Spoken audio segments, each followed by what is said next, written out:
এই রমজানে একটি নামাজের কথা বলবো, শত কষ্ট হলেও এই নামাজটা আপনি ছাড়বেন না, একবার হলেও এই নামাজটা আপনি পড়বেন। নবীজি এই নামাজের এত গুরুত্ব দিতেন, নবীজি বলেছেন জীবনে একবার হলেও তুমি নামাজটা পড়বে। এই হাদিসটি ইবনে মাজাহ শরীফের, তিরমিজি শরীফের এবং আবু দাউদ শরীফের 1297 নম্বর হাদিসের মধ্যে এই হাদিসটা বর্ণনা হয়েছে এই নামাজের কথা। নবীজি তার চাচা আব্বাস রাদিয়াল্লাহু তাআলা আনহুকে ডাক দিয়ে বলেন, চাচা আমি আপনাকে এমন একটি নামাজের কথা বলছি, এই নামাজটা আপনি প্রতিদিন একবার হলেও আপনি আদায় করবেন। চাচা যদি প্রতিদিন সম্ভব না হয়, অন্তত সপ্তাহে একবার হলেও আপনি নামাজটা পড়বেন। যদি সপ্তাহে সম্ভব না হয়, তাহলে আপনি মাসে অন্তত একবার এই নামাজটা আদায় করবেন। চাচা যদি মাসেও আপনার পক্ষে কষ্টকর হয়ে যায়, বছরে একবার পড়বেন। যদি বছরেও না পারেন, জীবদ্দশায় অন্তত একবার হলেও নামাজটা পড়বেন। কারণ এই নামাজটা এত পাওয়ারফুল নামাজ। এই নামাজটা আদায় করার কারণে আপনার প্রকাশ্যে অপ্রকাশ্যে যত গুনাহ করেছেন, আপনার ইচ্ছায় অনিচ্ছায় যত গুনাহ করেছেন, আপনার অতীত জীবনে যত গুনাহ করেছেন, সব গুনাহ আল্লাহ আপনাকে ক্ষমা করে দিবে। চাচা এই নামাজটার নিয়মটা একটু ব্যতিক্রম। এই নামাজটাকে বলা হয় সালাতুত তাসবিহ। এই নামাজের মধ্যে অতিরিক্ত কিছু তাসবিহ পাঠ করতে হয়।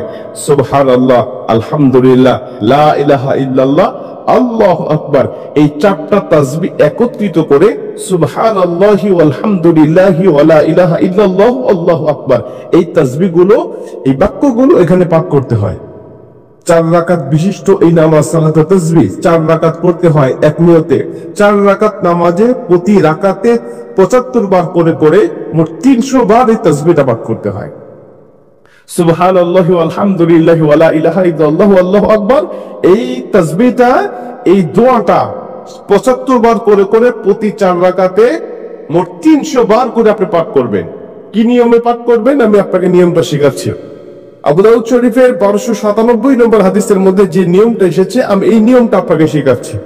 আমাদের সমাজে বেশ কিছু মানুষ বেশ কিছু নিয়ম বলে, কিন্তু আমি আপনাকে হাদিস থেকে সরাসরি নিয়মটা জানাচ্ছি। এটা আপনি রেকর্ড করে নেন, খাতা কলম থাকলে লিখে নেন। প্রয়োজনে এটা যত সোশ্যাল মিডিয়াতে যাবে, ফেসবুক ইউটিউবে যাবে, এটা আপনি সেভ করে নিজ আইডি দিয়ে শেয়ার করে রেখে দিবেন, যাতে আপনিও শিখতে পারেন, অন্য মানুষকে শিখাতে পারেন। আপনার শিখানোর কারণে কেউ যদি নামাজটা আদায় করতে পারে, ও যে সওয়াবটা অর্জন করবে, সবের একটা অংশ আল্লাহ আপনার আমলনামায় দান করবে। এজন্য এগুলো মানুষের কাছে ছড়িয়ে দিবেন যত সম্ভব হয়। আপনি প্রথমে যখন নামাজটা শুরু করবেন, নিয়ত করবেন নফল নামাজের নিয়ত করে অন্যান্য নামাজে যেভাবে সানা পাঠ করি আপনি সেভাবে সানা পড়বেন। অন্যান্য নামাজে যেভাবে সূরা ফাতিহা পড়ি ওভাবে সূরা ফাতিহা পড়বেন। অন্যান্য নামাজে সূরা ফাতিহার পরে যেভাবে সূরা মিলান ওইভাবে সূরা মিলাবেন। সূরা মিলানোর পরে রুকুতে যাওয়ার আগে দাঁড়ানো অবস্থায় আপনি 15 বার এই তাসবিহটা পাঠ করবেন। সুবহানাল্লাহি ওয়াল হামদুলিল্লাহি ওয়া লা ইলাহা ইল্লাল্লাহু আল্লাহু আকবার, এই তাসবিহটা পাঠ করলেন 15 বার। 15 বার পাঠ করার পর আপনি রুকুতে চলে গেলেন। রুকুতে গিয়ে রুকুর যে তাসবিহটা আছে, তাসবিহটা পাঠ করার পরে সুবহান রাব্বিল আযীম বলার পরে আপনি এই তাসবিহটা আবার পাঠ করবেন 10 বার।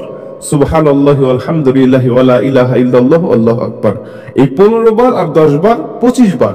এরপরে আপনি রুকু থেকে উঠে দাঁড়ালেন, দাঁড়ানোর অবস্থায় আপনি আবারও 10 বার পাঠ করবেন। তাহলে হলো 10 আর 25 35 বার। এরপরে আপনি রুকুতে চলে যাবেন। রুকুতে গিয়ে রুকুর তাসবিহটা পাঠ করার পরে আবারও পড়বেন 10 বার। এই হলো 35 আর 10 45 বার। এরপরে আপনি রুকু থেকে আবার উঠে বসে পড়লেন। বসার পরে আপনি আবার পড়বেন 10 বার। 45 আর 10 55 বার। এরপরে আপনি আবার রুকুতে চলে যাবেন। রুকুতে গিয়ে রুকুর তাসবিহ পাঠ করার পরে আবার পড়বেন 10 বার। এই হলো 10 আর 55 65 বার। এরপরে রুকু থেকে যখন উঠবেন, উঠে প্রথম রাকাতে আপনাকে দাঁড়াতে হবে। না দাঁড়িয়েই আপনি বসা অবস্থায় আবারও 10 বার পাঠ করবেন। এই হলো 65 আর 10 75 বার। দ্বিতীয় রাকাতে ঠিক একই নিয়মে, তৃতীয় রাকাতে ঠিক একই নিয়মে, চতুর্থ রাকাতেও একই নিয়মে, এই 4 রাকাতে 75 বার করে করে যখন 300 বার পাঠ করে আপনি সালাম ফিরিয়ে নামাজটা শেষ করবেন, সালাতুত তাসবিহ নামাজটা আপনার আদায় হয়ে গেল। এই নামাজ শেষ করে আল্লাহ পাকের কাছে আপনি দোয়া করবেন, যেভাবে ইচ্ছা চাইবেন আল্লাহ পাক আপনার দোয়াটাকে কবুল করে নেবে। আমরা দেখেছি বেশ কিছু পিকচারের মধ্যে, বেশ কিছু জায়গায়, বেশ কিছু লেখায় আপনার এই নিয়মটা বর্ণনা করার পাশাপাশি একটু ব্যতিক্রম বর্ণনা করা হয়েছে, যে শেষ রাকাতে সিজদা থেকে উঠে বসে না পড়ে রুকুতে যাওয়ার আগেই মোট 25 বার পড়তে হবে, অর্থাৎ রুকুতে যাওয়ার আগে 10 বার আর সানা পড়ার পরে 15 বার, এই নিয়মটা বর্ণনা করা আছে। কিন্তু হাদিস শরীফের মধ্যে আমি যেটা বললাম এই নিয়মটা বর্ণনা করা আছে। অর্থাৎ এই নিয়মে যদি আপনি নামাজটা আদায় করেন, আশা করা যায় আপনার নামাজটা কবুল হয়ে যাবে।